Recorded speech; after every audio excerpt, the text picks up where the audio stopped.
And good morning. And as we already started just a few minutes ago, this section is the last few verses in 11. And it's kind of like a meanwhile back in Jerusalem. Remember, Jesus has been scapegoated. He's living beyond Jordan in a wilderness setting, it says in the prior couple verses.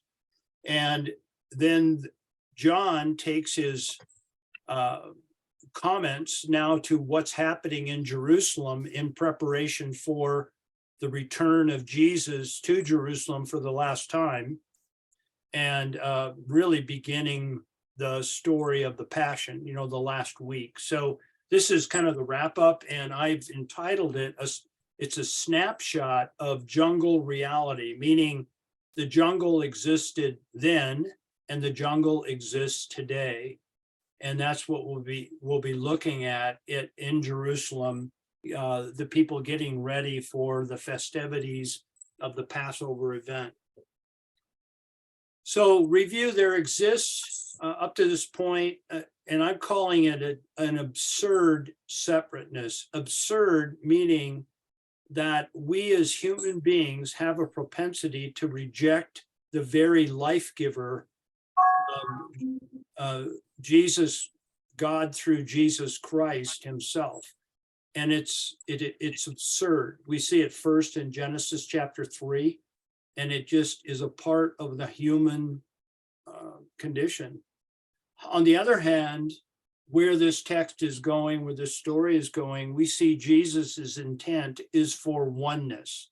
So we have a separateness on one hand, which is the state of things, and then we have an intent on the other side through the person of Jesus as for oneness. Father, that they may be one as we are one. The actual why, the why underlying this reality, it will be continually on the table for discussion and debate. And it all centers on how a person views the problem, the fall, original sin, whatever term a person uses, there is a problem that exists. And we are very aware of that. I called it absurd separateness, or the condition of mankind. And so however that's debated and discussed, regardless of the root reality, this separateness manifests itself in how we humans treat each other. This is where it comes out. And this is where the devastation occurs, on how we as people tend to treat other people. It's to this practice, basically how we treat each other, which John is directing his audience's attention. Now, that is my interpretation of the story of the gospel. We are using the term, we've adopted the term scapegoat mechanism, which is a modern term provided to us by Rene Girard, as a means to understand what's happening in the text. I don't think Jesus would have used the term scapegoat mechanism, but it's a way for us to understand this problem. And I think that it correlates to where John is taking his gospel account. So that's why we're doing this. The scapegoat mechanism appears universally. It appears in all shapes, intensities, and size. And but the end result is always what we call the jungle. The scapegoat mechanism is indicative of why we call it the jungle. The jungle is the world we live in and the manifest problem within. And all we have to do is look at the morning news. So let's take a look. So today's text is the last 3 verses of John 11. The Passover of the Jews was near. This will be the last Passover, the Passover where Jesus goes to Jerusalem for the last time. Many went to Jerusalem from the country prior to the Passover, and the reason they did so was to purify themselves. So they were looking for Jesus. While these people were there, they were looking for Jesus, and they were saying to one another in the temple area, what do you think? That he will not come to the feast at all? That's their question. Is he going to come or is he not going to come? And then in verse 57, we see another group in Jerusalem, the temple leaders, and the chief, and the text calls them the chief priests and the Pharisees. And they had given orders that if anyone knew where Jesus was, they were to report it so that they might arrest him. So there's what the text says, and we're going to call it meanwhile in Jerusalem. Here's verse 55. Let's work through it. The Passover of the Jews was near. Many went up to Jerusalem prior to the Passover, and the reason was for them to get themselves pure for the days of the festivities themselves. Now, how do we look at that? Here in verse 55, there's going to be 2 groups of people we're going to look at. We're going to get to a 1 and a 2, but we'll get that in the next verse. Here in verse 55, these people are dwelling in what, from my perception, is a self-imposed religious falsity, which centers on the purification of oneself. Their whole idea is to make themselves into something that God will accept. So in my mind, they're imposing this idea upon themselves. Now that has a lot of debate and questions upon itself, but it happens to be my perception. In my perception, they view God as demanding a certain something from them. They view themselves as not measuring up to whatever that is. So therefore, they arrive early because they're devout, and through a sense of duty, they put themselves through a prescribed ritual, whatever it is, so that they can bring themselves to the place they feel they need to be. That's how I interpret what their actions are. They're doing it so they feel better about themselves. Once they feel pure, they can then feel the right to enter the Passover formalities, and they could do so with a clear conscience because they felt dirty. They went Jerusalem and they did the necessary work, the needed work. So now they feel clean and ready, and they can go into the festivities because it's important to them with a clear conscience. This, in my opinion, this is a snapshot of where the human head exists by its own choosing. I think it's everywhere. It's me. It's in me. It's in you. It's in everybody. This is how the human mind thinks. Now, these same people, we're going to go into verse 50. Wait a minute. I'm getting ahead of myself. As stated, these people think, it's more comment on 55 where this slide is. As I stated previously, these people think it's all about making oneself acceptable to God. Just think of the depth of what that means right there. Making oneself acceptable to God. Thus, they show up early to get the work done. Their filtering device, now here, we haven't talked about filtering for a while, but man, this is alive here. Their filtering device is lens number 2, which is the layer of belonging. Okay, they feel they want to be part of a community. They feel because of their own personal actions and condition, they're outside of that community. And there's a prescribed course of action in order that they need to go through prior to the event so they can then belong to the community. That is how, that's why this filtering, their need to belong is filtering their actions. And I see that hand. Go ahead, Bill. Would you do me a favor and quickly explain the layers again? I forgot the terminology there. Yeah, there's this idea, thank you. There's this idea of filtering that, and we talked about this before we talked about mimetic desire, but here we're going to bring the two together because it was in the text.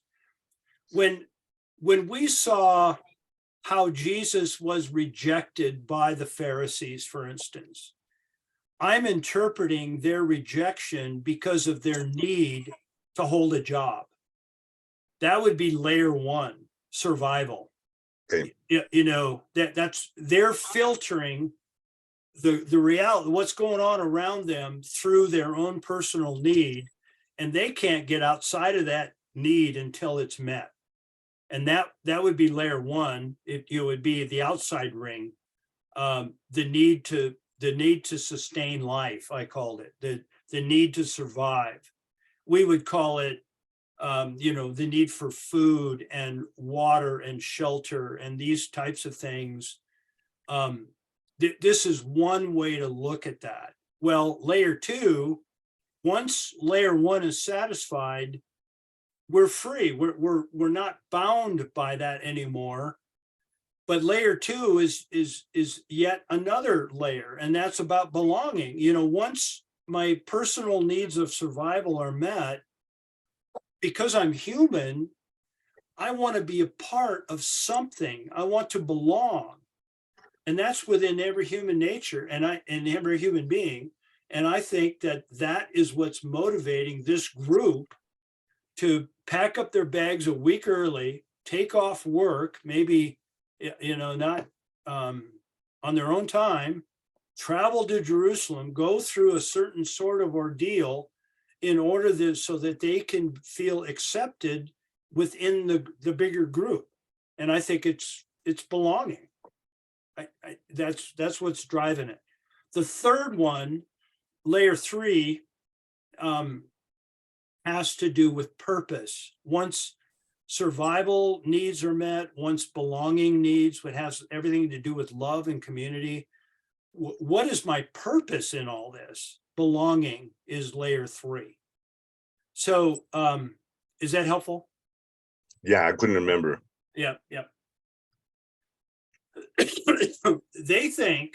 These people think what is most important is to put themselves through a certain ritual in order to belong. That's how I'm viewing their action here. And this correlates directly with how scapegoat thinking creates. They have a problem. The scapegoat is their impurity. They've got to fix it. So they come up with a means by which to fix it. And in so doing, they're carrying out this mechanism, what Rene Girard calls the scapegoat mechanism. It's a way of thinking. Dave, Dave, question.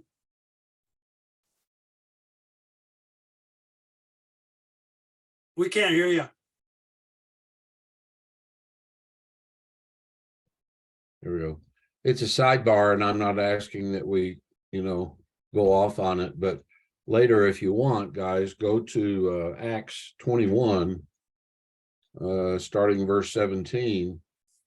This is a section where Paul and some of those with him go through this purification as an example to people who are being taught, or to people who are in resistance, as an example that they go through the same kind of purification that's being talked about here before they go into the temple where Paul begins to teach.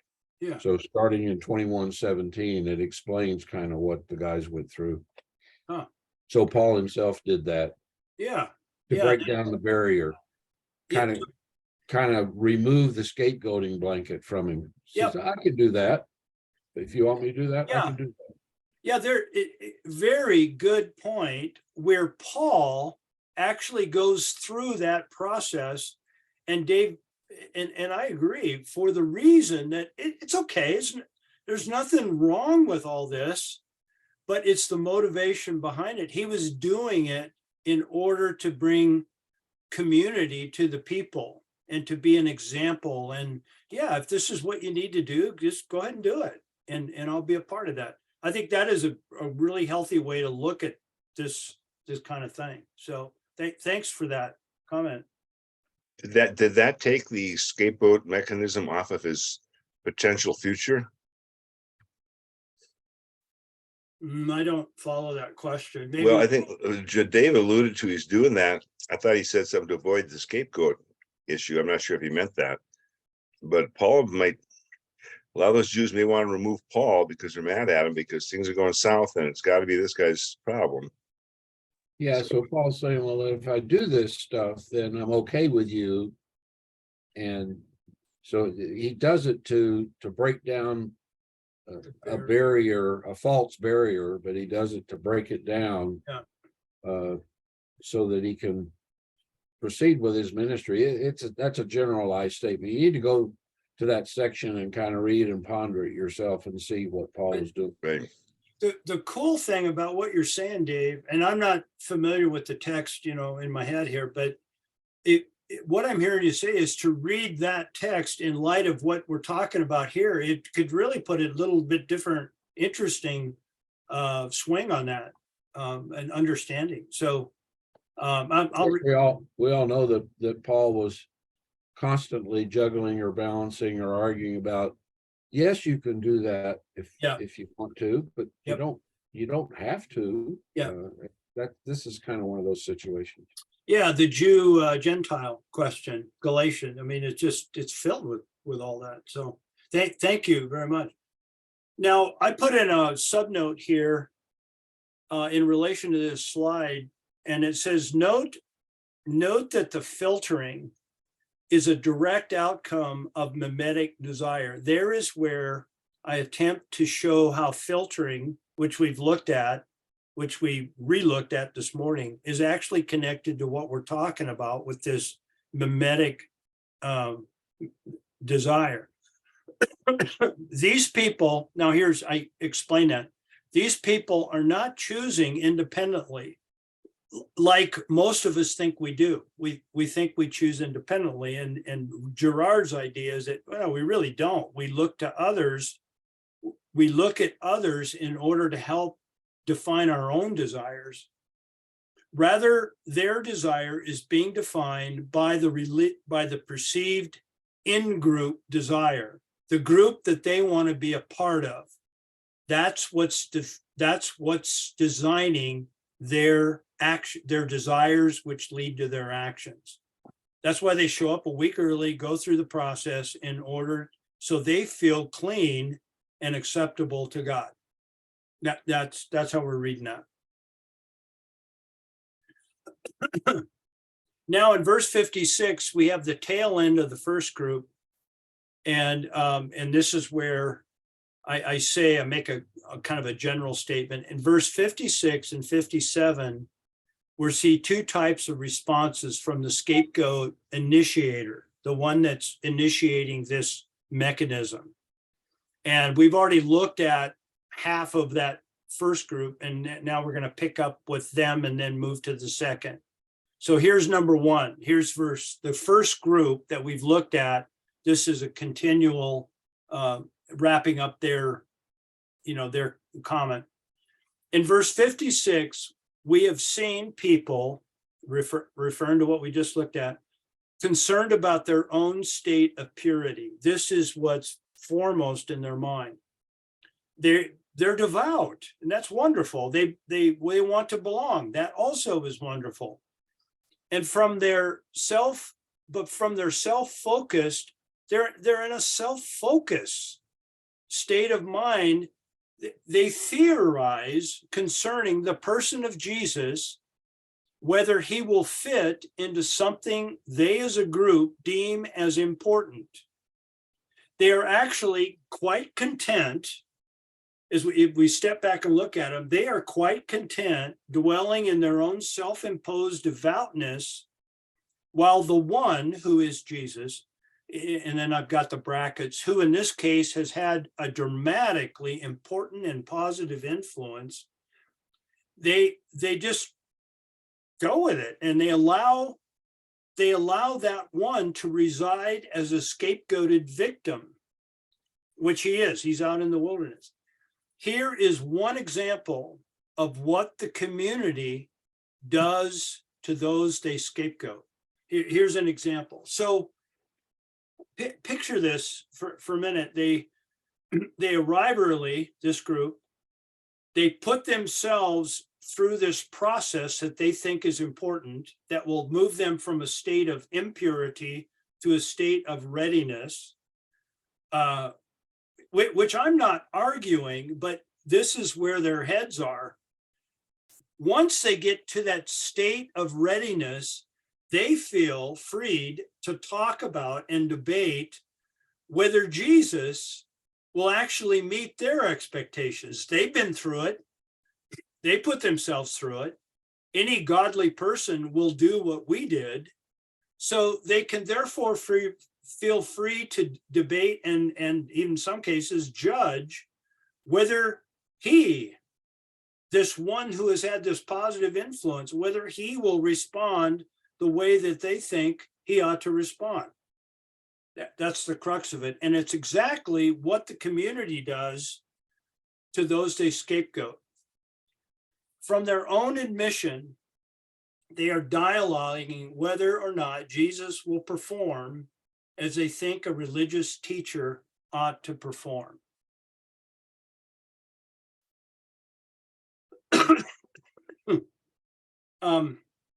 It brings to mind a story. Several years ago, I attended a conference, and Rob Bell was one of the speakers at this conference. The person I was attending with went to seminary with him, so I actually met him. But this was after Rob Bell, from my terminology, was scapegoated by some powers that be within the conservative and evangelical circles. Rob wrote a book called Love Wins, and he was crucified for it and by a certain sector of people, and he was put out. And this was during that time, right after it. And just to see the state of this man's being, he was devastated. He was crushed. And it wasn't a conference designed for him to be there and talk about his experience, but it was going on at the time and everybody knew it. But he told a story about how he was so distraught. And his talk, this was a side issue, but the devastation of what the community does to its people is just mind-blowing. How cruel and thoughtless it can be in the name of rightness. But he talked about a story about how he was so distraught and feeling of so rejection that he was getting gas there I think he lives in Michigan or someplace. He pulled in for gas, And he was so focused on what his pain that he was going through, he drove off with the gas thing still in the tank, just because he was, his mind was elsewhere. And he says that just shows you the condition of what I was feeling I was just so disconnected to what was going on. So that's what the community unfortunately does. Now in verse 57, we see yet group 2. This is group 2. We're moving off of group 1. And here's the number 2. In verse 57, we see a really different kind of group. This group is in the process of developing tactical actions based upon a judgment of what these people have created in their heads. Again, they decided Jesus needed to be the scapegoat for the nation so that they themselves could, 1, have a job, and number 2, that the nation, that the Roman machine would just leave them alone and let them go through all of the religious and festivities and life as they felt free. So that's why one had to die. That's the words of Caiaphas. Or one had to die. With this group's different. There's no room for question in this group. They've judged. Here is the term. Might be a good way to understand the term judgment. When we make a judgment, it puts us down a track, and that track creates momentum. There's no room for question, only to strategize in order to execute what's already been decided. This guy needs to die. That's what they decided. And so they set up this whole methodology and this whole way that if anyone hears word or gets a track on where Jesus is, that person is to report it to the officials so that they can arrest him. This is therefore an example of how a scapegoating decision breeds violent action. This is really the violent piece. And the way this gains momentum is amazing. It's adopted by a few. This idea of we're going to put the blame here. And that idea is adopted by a few, power people. And then it has to extrapolate. It has to gain momentum. I call it steamroll. It steamrolls, this idea steamrolls through the community by mandating an alignment to this idea with a prescribed course of action. They mandate it. Momentum is gained through adoption. I'll get that in a minute, Bill. Momentum is gained through adoption, and then this is where filtering comes in. Filtering is the means by which adoption occurs. For example, there's an idea. Let's say all Christians need to thus, whatever it is. And the powers that be come up with that idea. And here I am sitting lonely out in my pew. And if I want to be part of what is the thing, I need to adopt this way of thinking. And my need for filtering to belong is what motivates me to adopt and to join up, join up in the meeting. So here's an example. Basically just what I just said. I mean, how many times have you and I come across this in our lives where if you are a Christian, here's the quote, if you are a Christian, then you should, then you ought, you need to belong, you need to represent, you need to fight, whatever it is. If you are this, then you're mandated in order by this group to do this. That's a kind of a scary idea, but I know I know that I have felt, we call it peer pressure. I have felt that if I'm going to be with it, I love God. Of course I love God. But where am I supposed to fit? For a lot of years, I didn't have the personal confidence to really push back and say, well, is this for me? Or how much of this is for me? No, in my earlier way of thinking was, oh, okay, this is what we need to do in order to show my love for God. And this is what we do with it. This is a means of scapegoating. Yes, Bill, go ahead and talk.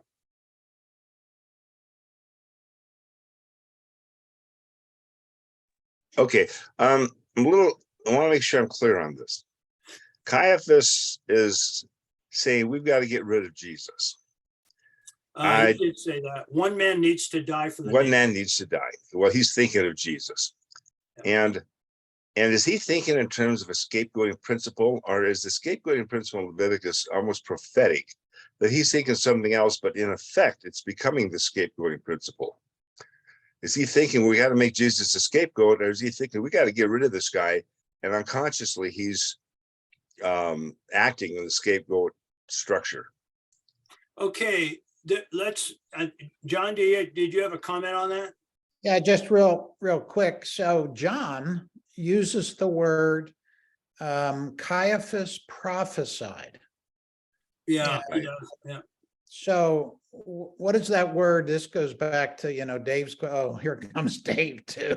I want to hear what David. So what is it? I think that makes it a whole different deal, but how do you see that? Yeah, okay. Good. And Dave, do you have your comment? Yeah, the other thing that I see in play here, John's question is always well asked and has been for a long time. The other thing that I think interesting here, unless I'm mistaken, of course I never am, the high priest here is a Hellenist, and the Pharisees are these Jews, these very devout people.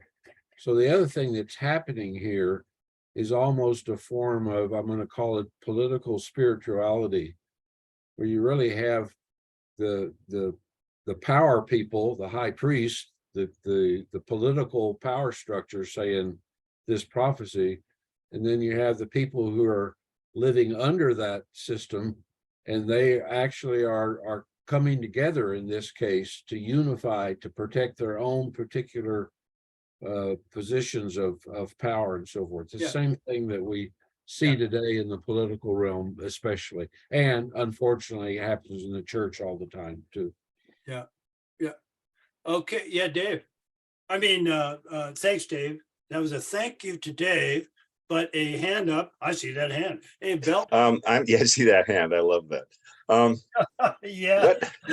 How vast is the crowd of pastors who have experienced this in their lives? I mean, I go back to the Presbyterian Church in Rich McDermott, or any of those people who have been basically excluded by their congregation because of something like this. Yeah, it could be a number. Yes, and it's my guess is that if we had time on this call right here, we could go through and each of us tell a story of how we have either been a perpetrator or a receiver of the scapegoat process, and I think we've all experienced it to some degree. Actually, we'll talk a little bit about that. But Bill, to your question, I don't have the definitive answer, but I think John's comment really plays into this. In the text in 49 through 53, that text, I think, and it's unique to John's gospel. John writes and uses the word prophesying. And when he did that, I don't know, I mean, we could all conjecture on the nuances of what that means, but I think the big thing is that John is inducing something there through his pen, inserting this comment and saying that it is way bigger than Caiaphas realizes. Caiaphas is working out of a framework of the temple practices of the scapegoating being released. And he has been, that idea has been reinforced for centuries of how this works. This works. It's pragmatic. When the scapegoat goes, man, the people, the atonement, the at-one-ment is made. And that's right out of Leviticus 16. Yeah, you That answered is my what question. creates, he wants one-ment, he wants at-one-ment. And in order to get that at-one-ment, we got to find someone to blame. You answered my question with that. Okay. And so he's basically, Caiaphas, you're just a pawn. Yeah. And what John, in my book, what the writer is stating by that little, and he prophesied, he's bringing the attention to the first century readers. This is bigger than you think. This is really bigger. Jesus's purpose here is much more than scapegoat. So, yeah, I see that hand. John, you're muted, John. I would go a step beyond that and say that typically when a prophet would prophesy through the whole Old Testament, it would be, "Thus saith the Lord." Basically, they would be hearing from God, and then they would say, and there was you didn't prophesy. If it didn't become true, the Old Testament said they would stone you. So there's another whole, to go just one step, which I say beyond what you're saying, right? To say that there's very well could be a spiritual side to this, where God is saying through Caiaphas, right? Caiaphas is repeating. So to say this is bigger is an understatement. Yes, it actually is. Caiaphas is actually prophesying. I think what John meant was that he's actually prophesying. And so, it just adds to your story. It just adds another level. A level of importance. Yep. Yeah, I think. Thank you. Thanks, John. So I think we go to the table. Oh, no, I got one more comment. Note. Now we're talking about, I got a review here. We're talking about the temple leaders, and what they're doing is steamrolling their idea and pushing for adoption so it gains momentum. This is human trick here. Note, in this type of aggressive thought, there's no one calling a timeout. You're not going to see someone at a table saying, "Hey, I don't know, I've had second thoughts about this." If they did, they get crucified. No one's going to do that. And that is so sad. It's like this bandwagon approach, and it's what's so typical of Christian movement in a very derogatory kind of thing, this bandwagon kind of approach of things that just has devastating effects. So that is where these guys, that's what they illustrate. Now here's the table time, and we'll have time to discuss this. So a little bit of a summary within our, we're talking about the jungle that existed then, that exists today. And within this text right here, we saw two different types of scapegoating practices, two different ways that this mechanism works. Now, I love that term, mechanism, because the way Rene Girard talks about the scapegoating practices is it's like a machine, and it's like a process. It's a way of thinking that starts to go through, and it goes through in a number of different ways. It goes through the community. So I call scapegoating practices here. So that really helps me. Number one, here's number one. And again, in the scapegoating mentality, there's got to be something to blame. And in the first group, it's my impurity. My impurity is the problem. So what I have to do is go early, take care of the problem through this, whatever this ordeal is, so that I can get to a point where I can feel good and released from this problem. I can have at one-ment once again, at one-ment, peace. We've seen how the need for self-purification, it leads to some sort of purifying ordeal, whatever it is. And then the ordeal leads to a self-perceived purified state. I go through the ordeal and therefore I feel good, which then releases me to be able to judge, because I've been through it. I've gone through it. You can go through it, whatever it is, whether another will measure up. I've done it, you do it. That's the human problem. This way of thinking feeds the human propensity to dominate. Now this word dominate goes right back to Genesis 4. We looked at this in the last couple of weeks. Remember, at the very get-go of the development of the biblical story in Genesis 4, Cain at the end needed to dominate Abel. He killed him. And I think that is so much part of our human psyche, because of mimetic desire, the human problem, that I'm less okay, but here's my directions. Here's my recipe. I go through it, and now I'm baked. I'm good. I feel whole.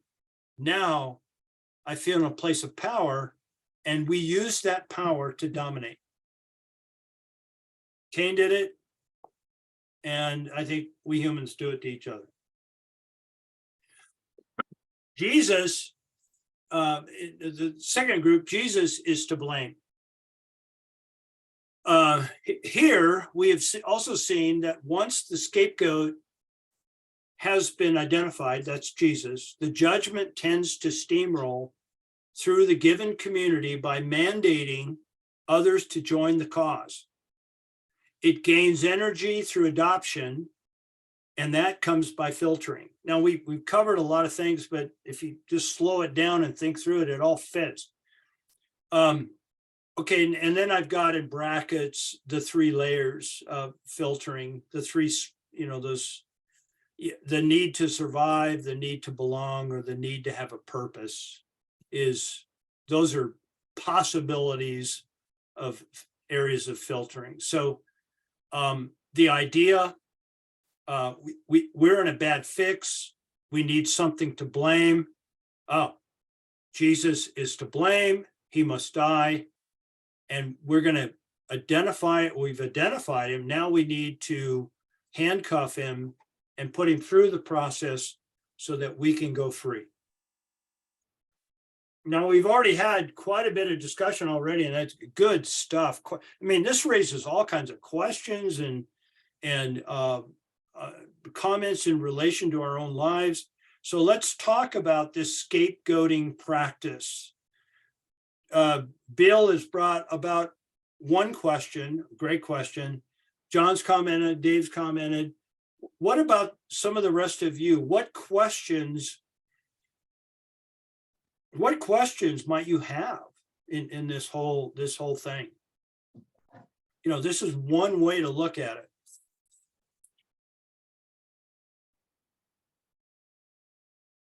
Questions, concerns, criticisms, changes, augmentation, embellishment, jokes, whatever you stories. What has been your experience?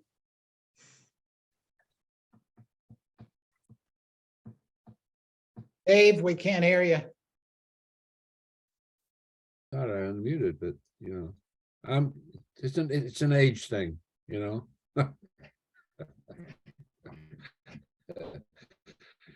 This isn't about scapegoating per se, but when Mike was talking a minute ago about within the church, and you find yourself for some reason not flowing with the stream, and you decide that you need to speak up about it or something. Yeah, whatever. And this is not a deep spiritual experience, but it's such a classic example. Back in the late 90s, and I can't remember exactly when it was, I was the coordinator for a citywide worship service that was held at Moby Gym. Huh. There were, I forget how many churches came together. We had mass choir, we did, had all these things, a number of speakers, a number of messages. Being on the operational side of things, I'll never forget the day I met, and it was actually out at the Vineyard offices. I met with the mostly ladies who are arranging childcare.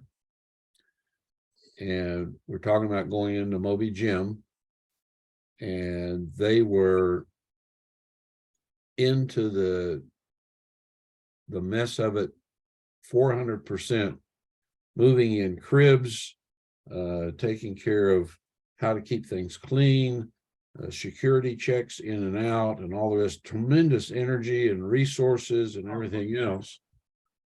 And I said, this is a community worship service. It's going to be an hour and a half long. Why not leave the kids in the arms of their parents so that spiritually the children can experience what's going on, instead of shunting them off somewhere and going to all this effort, pulling a lot of people out of the service again because they're going to be involved in childcare. Yes, if you have a screaming child, mom can get out and go out on the concourse of Moby, and why don't you do that? The looks killed me. Yeah, It's the most heretical thing that had ever been proposed. The idea of leaving children in a mass worship service for an hour and a half without putting them in childcare. So my point is, that's it. people who are in the position of saying, I'm responsible for this, and nobody's saying, hey, wait a minute, what about, this possibility? So I don't know that I felt scapegoated, but I certainly felt excluded. You found a new definition for suffer. Yeah, right. So anyway, I'll never forget that I thought, oh man, this would be fantastic, and I still think it would have been. I think it sounds like a great idea. Yeah. Boy, it just went, ain't gonna happen. But they didn't give you a goat head to put on? No goat head, but If they had one, they would have given it to you. but He's don't the bring guy this, that came up with that idea. don't bring this inane idea up anymore.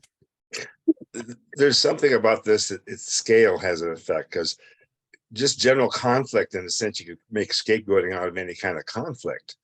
But I think the thing here is, it's when this conflict all becomes weighted to one side. It's a huge snowball. I mean, I think remember in the limited studying I saw of the Rwandan massacre, I mean, there were two tribes almost equal size in that whole country. And one tribe somehow quickly, radically got convinced the other tribe needed to be killed, and hence the massacre. And you talk about people from Germany after the war was over, they said there must feel like a cloud here was lifted from us. So there seems to be kind of a satanic cloud, if you will, for lack of a word, that settles over people, and they behave in ways that once it's lifted, they look at each other and say, why did we do that? Yeah. I don't know. Totally true. Yeah. I don't know whether this is a rabbit trail or not, or may not apply. But my feeling through all this has been, and having done this, some things actually in terms of racial prejudice, okay, which Yes. I've gone through, but I myself, I have to confess, I've been guilty of it during the civil rights movement. I had friends that were really, radical, if you would call it radical, supporters of, of the civil rights movement and that movement. And I myself really didn't get involved very much, either from a real participation sense or even from an emotional sense. Okay. And so my friends would look at me and go, what are you? You should understand this. You've been undergoing racial prejudice, and so forth. So a lot of that, I think, and now that somebody else brought this up, a radical example of that is what happened with Hitler and the Jews, okay, in Germany. I mean, that's a clear example in my mind of scapegoating the Jews for the problems they had, maybe in terms of their economy or whatever else that that maniac did. So I don't know. That's what I thought about Yeah. in terms of of this scapegoating practice being brought up in terms of racial prejudice. Yeah. Yeah. Yeah. Carl, you had a comment. This just kind of reminded me of that verse in the Bible that says Satan runs around like a roaring lion seeking who he can devour. And he doesn't care if it's in the church, outside of the church, he's going to try to destroy them. And I think we as Christians have fallen in that area of being trying to be destroyed by Satan. And if it goes on within a church, the church has a way to justify their actions and proceed down the road to eliminate ideas or individuals that are different than what they have. Yeah. Yeah. Good. Thank you, Carl. Yep. Yeah.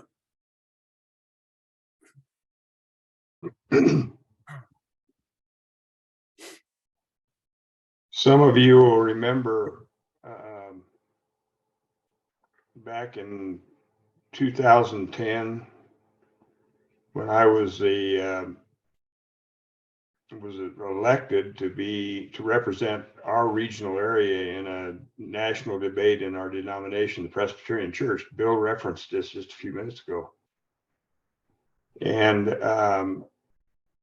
I was in a committee meeting. I had been assigned to a committee to decide whether we would change our ordination standards to include people in ministry in our denomination who are in active same-sex relationships, ordaining gay and lesbian people. And you know me well enough to know that was quite an emotional experience for me. It was in Minneapolis. I remember one time that in the committee, as we were debating when we do this, and I'm taking the traditional view of scripture, and I'm standing before fellow committee people, there are about 50 of them, and I would speak and try to argue my point. I remember one time we came to a break, and we were sitting in round tables, and I stood, and right behind me, I was not aware of it, it was a young woman, a seminary student. And she turned to me and she says, "You've got to learn that your time in the church is over. We're taking over." That was her say. So that was one experience of scapegoating. Yeah. Subsequent to that, I was asked to chair a discernment group. Bill will remember this, to determine whether we leave the denomination for a new denomination that sprouted out of all these discussions. If I would chair that committee, and I did, and through all that really tough year or two that we were trying to discern what we do, I had a number of people in my own congregation that I'd worshiped with for years come up to me and say, "You've ruined this church for me. I'm leaving." Oh, You my know, God. everything was put on me. I remember one pastor who was part of the regional denomination group that was sent in to try to settle the dispute. I remember him looking at me at the end of a meeting, a discussion, and he said to me, "Bob," he says, if you lose this debate, you and Sandy will have to leave the church." So those were my experiences with scapegoating. And in your question here, Mike, in what ways can you relate to these two scapegoating practices? Yeah, those are two big, yes. Now, No, let me ask you a question. Yeah. Were you hearing from two different sides? Yes. Mandating from, there you go. It comes from both sides. yeah, how do we avoid turning, feeling scapegoated and not turning it into victimhood? I mean, there's a delicate line there. Oh, Yeah, there's where good we're going to point, Bill. see the person of Jesus is, oh, I'm so excited about that. We're going to see how Jesus turns this thing on its head. Yeah. Dave, oh, Dave left. So I'm sorry, I got excited there. But that's what is so wonderful about the person of Christ. My own experience has been that, the result was that we did not leave the denomination in our particular congregation. I think that there was some wisdom in the final decision, in that they did not mandate a national response. They left it to the elders of each congregation. And I think that there was wisdom in that. That was part of the reason that we've stayed. But the other thing is, I certainly have not seen any significant change in our ordination practices locally in the 20 years. But the other part is that I've grown through it.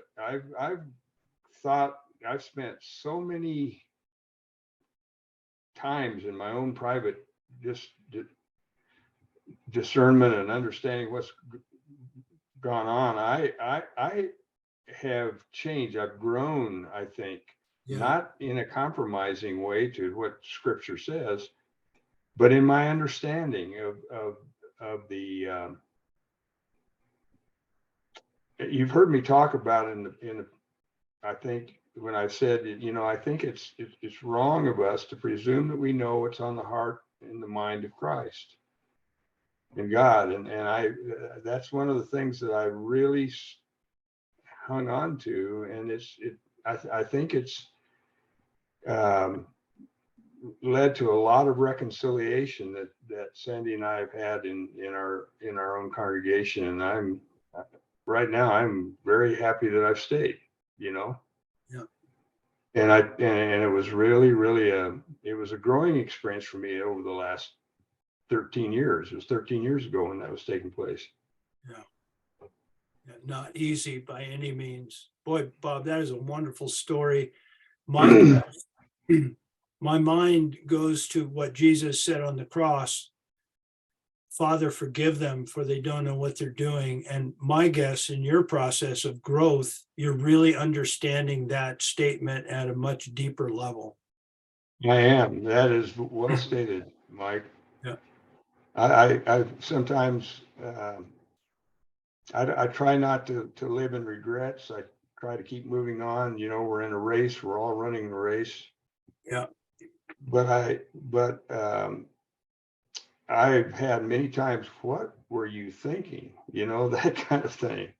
Yeah. Where I've had a new perspective that I see and see my fellow parishioners. I've been welcomed and loved beyond what you can imagine after that very rough time. Yeah. Within our congregation. So there's healing, I guess is the word that, when you're going through these scapegoating experiences, there's healing. It's all about Christ's love for us. And we just don't put enough weight on that, I think, as we run the race. Well, There's a word for you. There's a word for people like Bob, sagacious.